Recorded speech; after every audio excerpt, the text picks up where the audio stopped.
recommended to our residents to report any violations of this directive from the Housing Authority to the HUD OIG. So I'm very serious about that.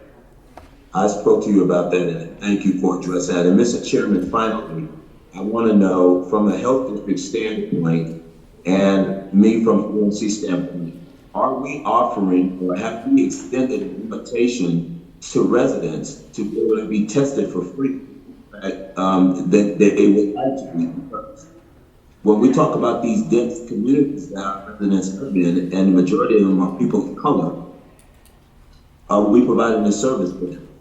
That's for the chairman. Yes, sir, Commissioner Weekly.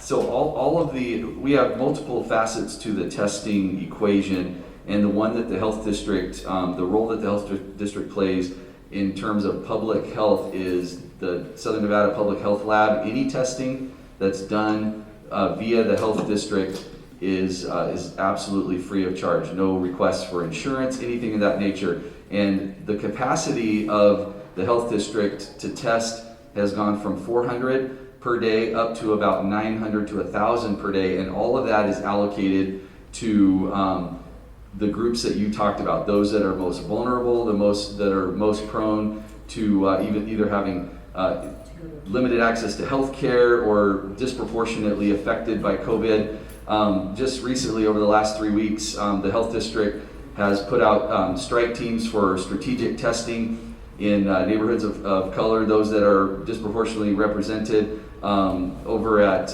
Martin Luther King Center, and then the next day at Rose Garden Senior Center. And then they did one, because they're focusing on these concentrated communities, but as well as the elderly population in general, which are highly vulnerable. They did testing in Ward 3 in North Las Vegas at the Madison Palms Senior Apartments. And then they had a large community testing in 2 days, over a 2-day period, over at Canyon Springs High School, and they tested over 1,000 people there. These, so UMC has the larger capacity testing, and they're moving that around. They had it at the Orleans, then now starting up next Tuesday at UNLV. Those, you can go there as well and not have to pay if you do not have insurance and or the ability to pay. No one should pay for testing in our community that does not have the ability to pay. If it comes from the health district, there is no charge whatsoever. And the health district is working to expand their testing capacity more so we can do further outreach into the community, especially communities that are disproportionately affected.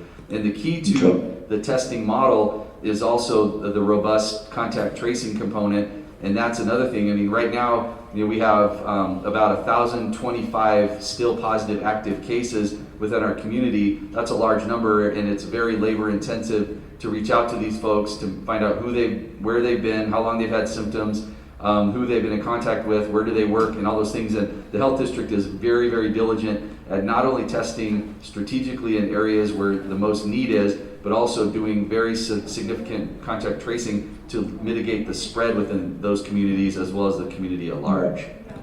Right. I appreciate that, Mr. Chair. I just want to make sure that the public knows what's going on, and I hope that we can extend this to the Housing Authority so that we can make sure any resident that's interested will have that opportunity if they'd like to volunteer to be tested, just to make sure that we all do our part to help flatten this stuff. Because the last thing I want to keep hearing about is the black folks are at the top of the list, but they're not the resources.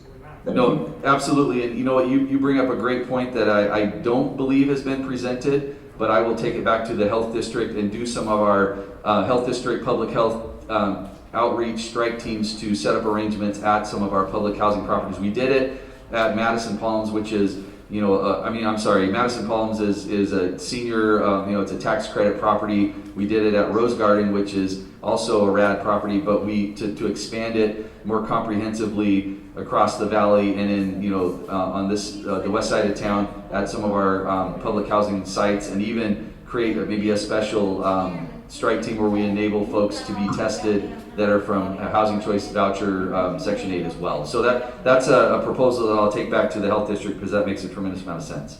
All right, thank you, Mr. Chair. Any other questions or comments for Mr. Williams regarding his report from the board? Open it up to the public. It's not a public item. Oh, public can't. I have a question. Oh, yes, Commissioner Sharon Davis. Okay, on the report, it says that we have the expense of isolating people that, that have an aspect of high risk. Okay, so when you're saying isolating, where are you taking them to? Are they gonna stay in the house? We're already in the house, we're already quarantined. So what does that mean? Yeah, that's a good question. Yeah, first of all, how you doing, Ms. Davis?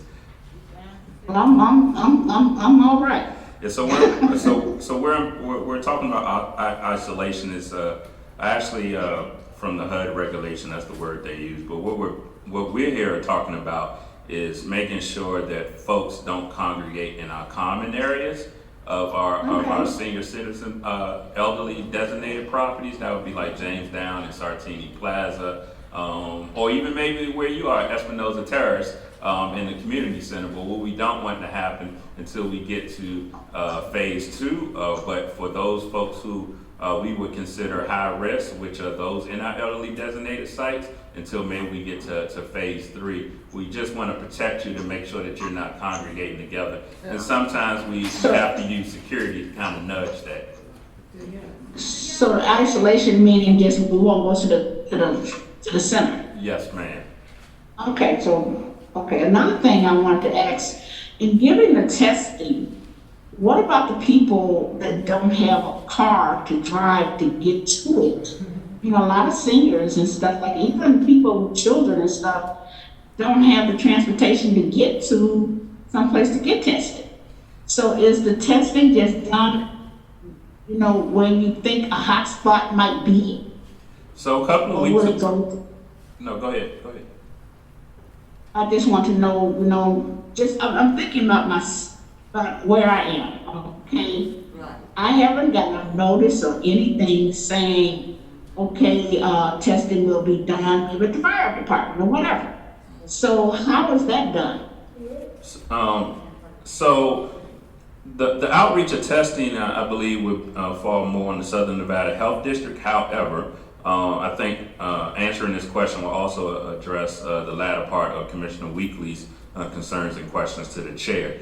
We received communication from HUD a couple of weeks ago from our Public Housing Division Director, Trevor Oster, that HUD wanted to offer testing on site through the Department of Health through a contract that they have. I sent some questions of clarification. We're waiting to get a response back to that. And hopefully we receive that after the Memorial Day weekend. And what they're envisioning is having these U.S. Department of Health and Department of Health and Human Services consultants teams that will be able to provide testing at our public housing sites and the community facilities. And so therefore, particularly African Americans and those who are elderly won't have to leave where they already are to become more vulnerable. And so I can get that information to you as soon as I hear something.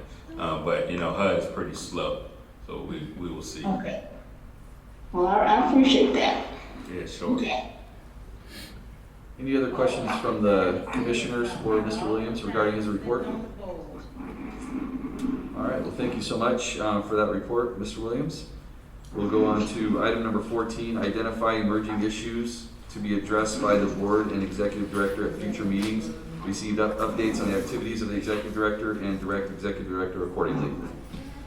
Well, activities, I think I've been in as much communication as I can with the commissioner, especially the chair and vice chair, over this period of time, and they can speak to their interactions with me. But I do want to make one emerging highlight that I just decided was the best decision, and I can have a discussion with the board. But as you know, a couple of months ago, or the month right before we transitioned into a partial shutdown, we approved a developer agreement with Brenshaw Development to move forward with Marble Manor. I believe it's in our, it's just in the region, in our residents and the agency's best interest just to delay any of that moving forward and probably push that out to maybe fall of next year for a start process. We have communicated that to Brenshaw. However, the need of increasing affordable housing units in this region, as we see, is paramount. And so the Modernization and Development Director and I are in the process of developing a pro forma to rebuild Ernie Cragen, which is at the site of 28th and Sunrise, which is a vacant lot. I believe that is in Councilmember Olivia Diaz, and I believe in Commissioner Sigerbum's county district, I believe. If not, it's I want not. to say it's Commissioner Weekly. It's Commissioner Weekly's, but there you go, Diaz and Weekly. It's a vacant lot that's been vacant for a significant amount of time, and it's just a ready-to-go piece of land that we can immediately develop a good number of units on that property. So I just wanted the commission to know that. If the commission has any concerns with that, we can discuss that. I just think it's just a prudent aspect, not to start up any discussions with relocating residents right now, probably until the fall of next year. This is Tick. I'm not sure what the problem about delaying it, but it just seems like we're gonna need some construction projects out there to keep the economy going, so I don't want to delay it too long. You're gonna delay it to next year. We agree. Right now, even when we were in our partial transition, our Wardell Townhomes project, which is right there on Bonanza, is near, will be completed. We are expecting to be by August. We have our rehab RAD project at Archie Grant, which will be completed. So with this coming on, a process of coming online, we'll be engaged in 3 construction projects this year. All right, any other comments or questions regarding that? You want to add, Mr. Williams, or should we go to the board for emerging issues? Board for emergent issues, like to hear them. All right. Turn it over to the board for anything that you'd like to have brought forward for our executive director to develop for us to work on upcoming meetings. Anything? I have one thing that I would like to share. It's been a long time in the making. We really, it would behoove us as a board and as an organization to really work on ways. I mean, it's difficult to be on 2 tracks when you're dealing with the immediate needs that are before you. How do you improve? How do you, sharpen the saw, if you will? How do you hone your skills and get better at your tasks and your job? And so we've been hoping and striving to work with HUD on a retreat on technical assistance and training. And we're thankful to the field office in San Francisco for their diligence and basically facilitating a great opportunity for us as an organization, as a board, and all the way throughout to have a training process. And so it started already. We had a preliminary meeting with this with our partners at HUD in San Francisco and with Margaret at it's called what's the name of that organization? Economicus. Yeah, it's Econometrica is the name of the consulting organization. They have tremendous resume of experience in consulting with developing boards, with developing leadership, with helping programs. They're technical experts in many facets of public housing and of affordable housing in general. And so we had an initial meeting with these folks virtually. They'll start engaging with our board members one-on-one. They wanted to join us today virtually, but were unable to for an introduction. But they're a really competent and great team. Councilwoman Diaz and I were on the phone with them. She can chime in as well. But I'm super excited for the opportunity to take an inward look at what we do, how we do it, what we should be doing, and what we can be doing better. And I think it'll enable us over the next few months. And it's a several-month process. It starts now with they're very thorough. They're doing interviews and intakes and observations to determine what we do and what our needs are as an organization, and then it'll culminate in the early fall, late summer, early fall, September, October, with a on-site training, multi-day conference and retreat to help us to really formulate plans to make a difference in our community in terms of affordable housing. And so, would you like to add anything, Councilwoman Diaz? Thank you, Mr. Chair. I just am excited for the opportunity to get more depth of knowledge on the affordable housing, HUD inner workings. It's pretty complicated for a layman person to understand all the pots of money, all the portfolio the housing authority has. how to then use it to the benefit of the residency and the entity and the agency. So I think there's a lot of work that the commissioners have to do. We have a lot of rolling up our sleeves and getting in there. And I think one area too in particular that I'm hearing is communication. How can we set up a process by which we engage and we communicate on a regular, consistent basis with our residents? I think this exercise of COVID-19 is something that shows our weaknesses, and we shouldn't shy away from owning what we are and where we need to go. And so I know that we lack in many areas and we have to step up, but if anything through this experience, I think it will bring us down to the basics. It's about family, it's about taking care of each other, it's about not losing our sense of humanity. And it will give us a great reset, refresh, restart button to propel us forward to do better things for all of our community members, because all of us deserve it. So with that, I think that we're all going to be better and stronger for this exercise. And I think none of us were prepared for COVID to drop in our laps when we were going 100 miles an hour. But I think it does give us the opportunity to stop, to reflect, and to really think about how have we been doing business? And is it the smartest way to do business? Is there a better way to do business? And is there a better way to serve and do our work? So am I going to shy away from it? No. Is it going to be easy? No. But we need everybody to help. And I hope that the fellow commissioners are equally ecstatic about this opportunity to go through all of this training that will make us just better commissioners who are here to serve the public. Thank you for that. So basically, I wanted to bring that up to make the introduction to the board, because in the coming weeks, each board member, members of the executive team and key staff will be contacted by this consulting organization to really get this process started, to take a real close look at what we do and what we can do better. So hopefully, like Olivia said, hopefully you're all excited for it. It will be a lot of work, a lot of study and a time commitment, but I think it'll absolutely be well worth it as we work together as a board to educate ourselves and to be more effective in what we're tasked to do for our community. So anything else from other commissioners? Questions, comments? For item number 14?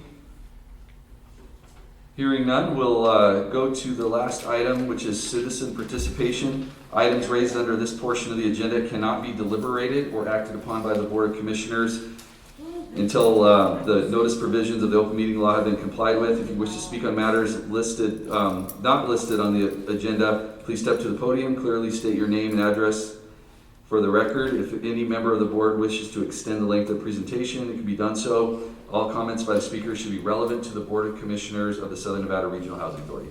Mr. Johnson. John Johnson, JOHNSON, 3710 Florida Avenue. My first question, Executive Director, your report, is that available to the public, that little PowerPoint that you have presented? Yes, we can post that on our website if you wish. You can have mine. Okay. And then what I wanted to talk about, actually, Commissioner Weekly and some of the other commissioners brought it up when it comes to the COVID-19 and the testing. Like Commissioner Weekly said, you can't deny facts.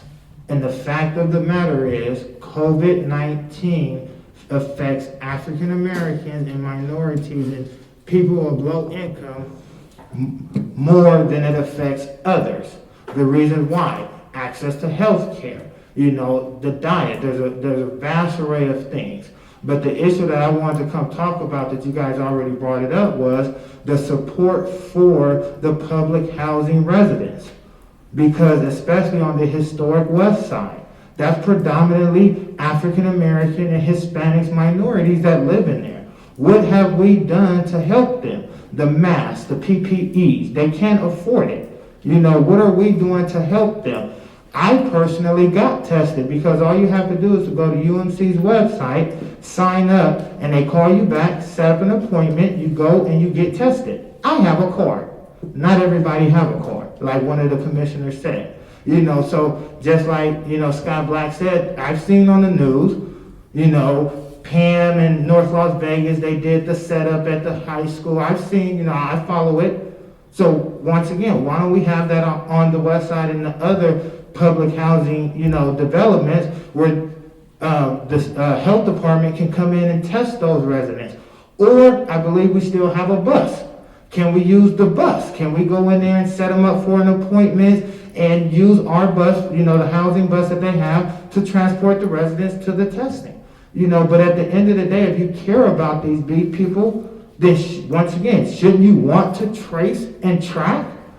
Well, if you look at the statistics, in these communities, they have high infection rates. So this is ground zero for some of these pandemics, but yet they're walking around close. These are apartment development. So they're walking around, they're not social distancing, and it's asymptomatic, which means that I could be standing right now with no symptoms and be contagious. So how are we protecting our residents against this deadly virus? Thank you. Thank you, Mr. Johnson. You know, Scruffy, you was all right today.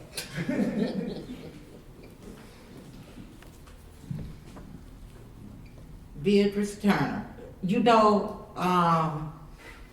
Scruffy just got through standing up here saying what need to be did. And you sit on the health department board, and some of them residents don't have ways to get to. First of all, in the West Las Vegas, they ain't got a damn grocery store. They got a thing look like a store, but they don't have transportation to get way out to Cimarron School for the testing. You got schools sit right up in West Las Vegas. You got schools sit up in East Las Vegas that they can start the testing if they really was concerned. To Saturday, I am burying my sister because she died from the infection in California. And I had to have her body flew back here because her last words to me was that I want to come home. It took a minute to get her body back here, but I finally got it back here yesterday evening, so I can bury her Saturday. But you got people out there, they can't afford to pay for these masks and gloves and stuff. I ordered my gloves and I got, 12 gloves? It was $40-something. Wow. That's how much it was. And you talking about the residents, and then you gonna bring that Torres woman back here? Are you kidding me? Are you really kidding me? You bringing her back here? For right now, I'm done because my grandson finally, he done graduated, till I get him on out of here to college. And how we gonna get him out of here? If we gonna rent a U-Haul or whatever to drive him on to college, get my sister buried, and for a minute I'm taking a break. Cause you know what? I am to the point, I am sick of this housing authority. Do you know the residents have to call and make an appointment with the managers now in order to go see their managers? And some of them won't even return the damn phone calls. So how the residents gonna go in there and work out their problems when they got the call and they don't even return phone calls? I'm gonna say to you, sir, me and you have got along since you've been here. But I'm leaving for a minute, but I shall be back. Ms. Turner, so sorry about your sister. What's her name? Your sister's name? Mona Johnson. Mona? I'm so sorry about her passing. Glad you were able to get her home. Wedding Patton, Jamestown Towers. Okay, Chad, you said that they would deliver water and food to the senior complexes. Jamestown didn't receive anything. We went on our own. We went to shop. We bought our own water, our own food. We got commodities delivered one time. I'm 72, but I'm able to move around. And I'm not staying in that apartment all day. I'm gonna walk every morning, 3 miles, 6:30 in the morning. I'm not staying cooped up. That's not my lifestyle. Some of them can't do that. Some of the people have to get on the shopping bus. I'm able to walk around. But nobody sent them water or food. They got commodities one time.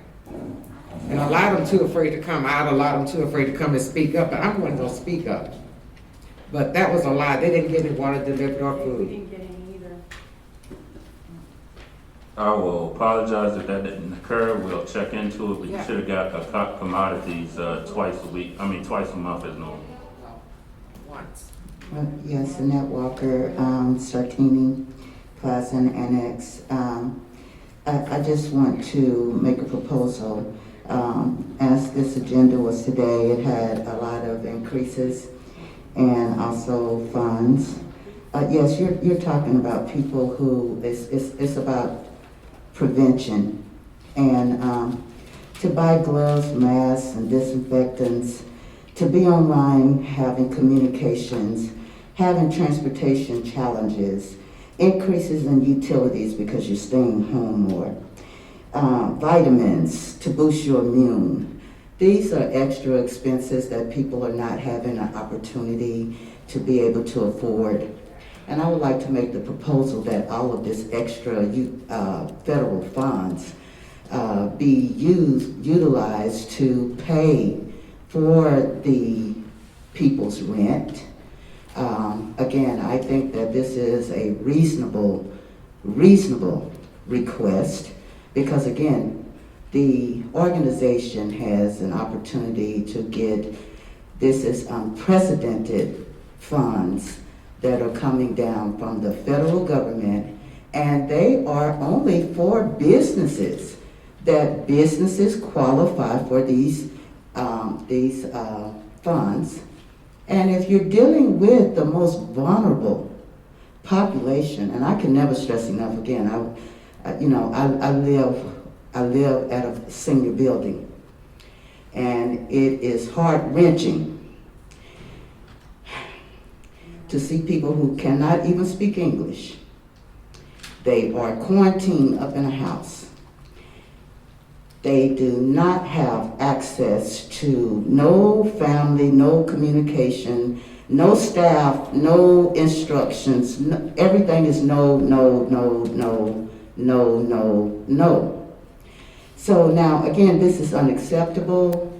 This is not the concept of public housing. And I think that if we actually go back to the concept of what it was really geared for, these hard-working taxpayer dollars, and that they go to the most vulnerable people, then we need to make sure that the people who are receiving these funds, that they are held accountable and that they are doing what is in the best interest of the people. Again, Mr. Williams reiterated the fact about security, which is a violation of the rental agreement because we don't even feel safe going out of our door to just go throw away trash or to go to the mail or to do laundry. This is unacceptable. Like I said, it is seniors. These are elderly people. And right here, I'm getting ready to open up my utility bill, and we've never discussed this. I brought it before the board at the last meeting in January, and so now no one has still answered for these utility bills. My utility bill is $316. I know I qualify for benefits, and I demand to find out the funds that are allocated for utilities, that they are given to us on a monthly basis. And again, like I said, Ms. Mahagan is very much aware of the lawsuit that I have against the Thank Southern you, Ms. Valley Walker. Housing Authority. Thank you. Thank you.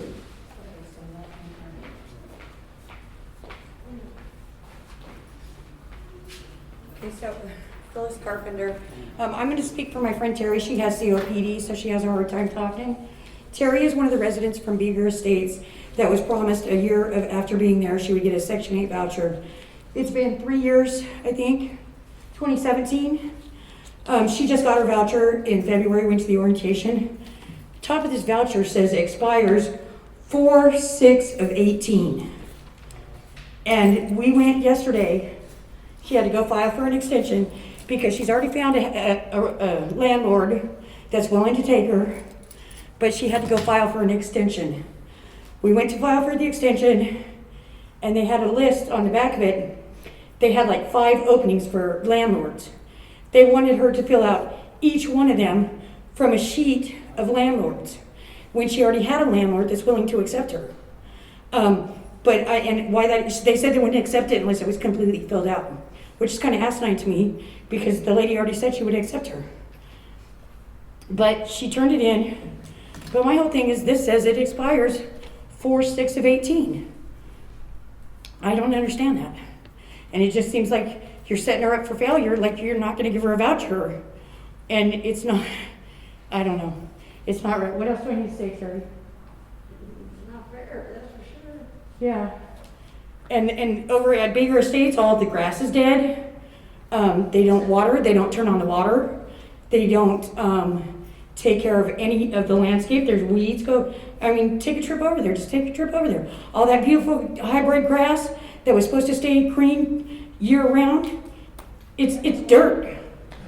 They haven't watered for just at least 6 months, at least. And All the stuff's dead except for behind my yard where I water. Off of my wash machine.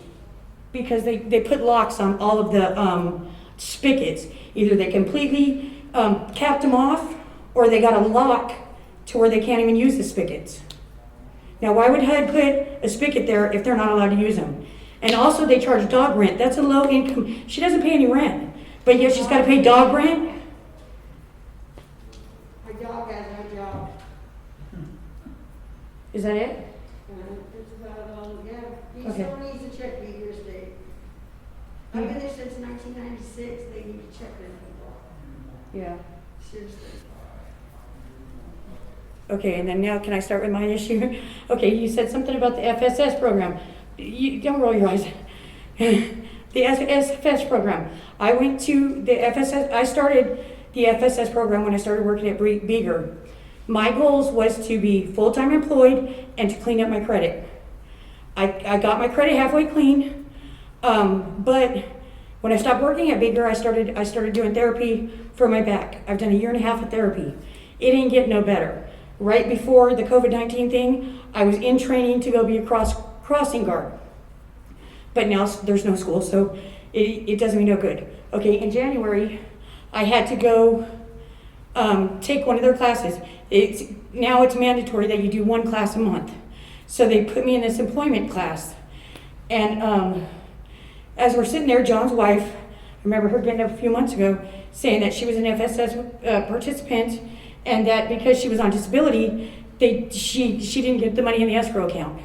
So as I'm sitting in this class, I'm like, wait, you want me to do this class for 8 weeks, once a month, but I'm possibly gonna have to go on disability, so it's like that escrow money isn't gonna be, I'm not gonna get it. And so they said, and there was other people in the room that are on disability in that SFS class. It's hard to talk with this thing on. And so I asked her, so if I go on disability, am I going to lose my escrow account? And she said, we're not discussing that right now in this class. And then she wanted me to, and I said, every time I come to your office, it's always hurry, hurry, hurry, rush, rush, rush. You never answer any of my questions. You never address any of my issues. You just hurry up, I got a next client coming, and push me out the door. You make sure I get everything signed for you, but you don't do anything that I ask. You're supposed to be my SFS worker. You're supposed to help me, but I get no help.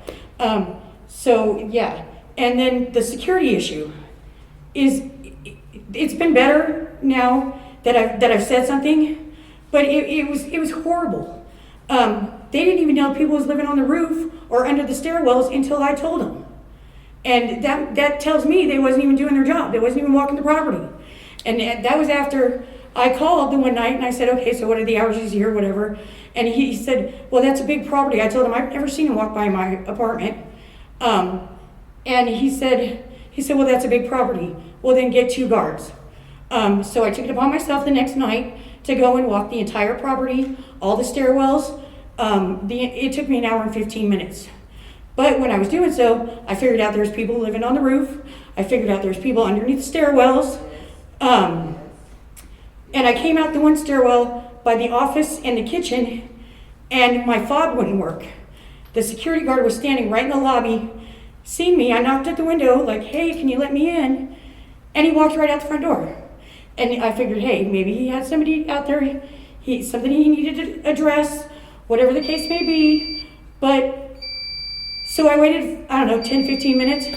He didn't come back to let me in, so I had to call the office to have them come let me in. And that's when the other kid, I was standing there talking to the one guard.